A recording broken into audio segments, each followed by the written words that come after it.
All right, good afternoon. We're making history this afternoon. This is our second Sunday doing an afternoon service starting at 2:30. And glad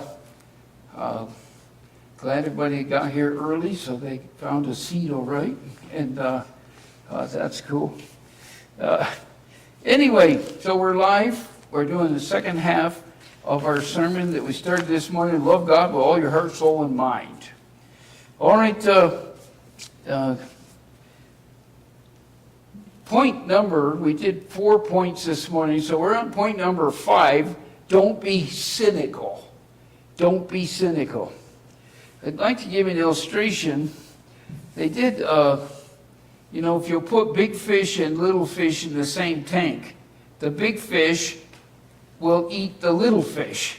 And so the problem with that is if you want to keep them both alive, you can't put them in the same tank. And so what happens, what they did was they put a plastic divider that you could see through in the middle, and then we put the big fish on one side and the little fish on another. And what happened is the big fish will go flying to go get those little fish to eat them, and they'll hit their nose in that plastic and bang them, and then they turn back. Well, they keep doing it until finally they decided they can't get those little fish. And then they will slide the divider out of the tank, and those fish, the big fish and the little fish, will swim together because the big fish have been programmed. They can't get them. You know, there's several things like that. They did that to the elephants. Elephants, the little stake that they drive in the ground at a circus, an elephant could easily pull out of the ground and walk away. But they've been trained to be hooked to a huge cement underground piece of cement they can't move with a steel hook on it, and they hook them to that, and the elephants fight, and they try, and they can't move that steel. When they stop trying, then they take them out, and they hook them to a 3-foot-long stake that they drive in the ground that they could just take their foot and pull it right out. But they don't, because they've been programmed that they can't. Many attempts to save people's souls fail, don't they? We try and we try. But not many care today about church doctrine. We befriend people. We've taken in people for rides in our old car. We've invited them to the church meeting. We've taken them to dinner. We went target shooting. We fed them in our homes. We've given awesome baby showers. We do potluck. We take them fishing, and on to interest people so that we can share the gospel with them. We've taught and baptized them, and we've taught and baptized several, only to have them leave for one reason or another.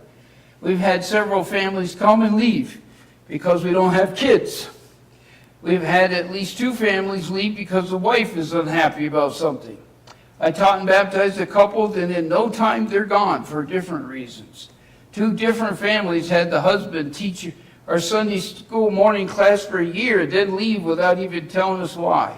The other was teaching for a year, then left with complaints. When offered a day, a week, they didn't want it. People are just fickle and demanding. So out of that, it's real easy to get cynical, isn't it? It's kind of like it's not going to work. So we act like the elephant that can't pull out the stake when he really could. So it's easy to get cynical about people and slow down on talking to folks knowing that they're not going to be interested. The first woman that ever was, she didn't do too good with God. The firstborn son murdered the second son out of jealousy. The world became so wicked that God was sorry he made man and destroyed them all, except for 8. He says their thoughts were only evil continually. Right after the flood, one of the sons does something weird with his dad. Abraham and Lot part company with their wealth, but Lot moves towards the cities of Sodom and Gomorrah. You know, after God pours down fire on cities where homosexuals walking around looking for someone to defile, Lot's daughters got their dad drunk, and that's the beginning of the Moabites and the Ammonites. God did not want them to have a king, but they wanted one. The first king started marrying outside of God's people. The next thing, accidentally, he saw a woman taking a bath and sent for and committed adultery. She got pregnant, so he tried to trick her husband into coming home. When that didn't work, he sent a note in his own pocket that put him out in front, and he was killed. Sexual sins among the Jews was outrageous, and their rebellion among God's people was preposterous. The wickedness of the Jews was so great that before the beginning of the church, their spiritual leaders were in the lead as enemies against God. You see, God could have been cynical, couldn't he? But it says, in the midst of all that, for God so loved the world that he gave his only begotten Son. For God so loved the world, yes, that world, that rotten world. God commended his love toward us in that while we were yet sinners, Christ died for us. Much more then, being now justified, that is, acquitted of charges by his blood, we shall be saved from wrath through him.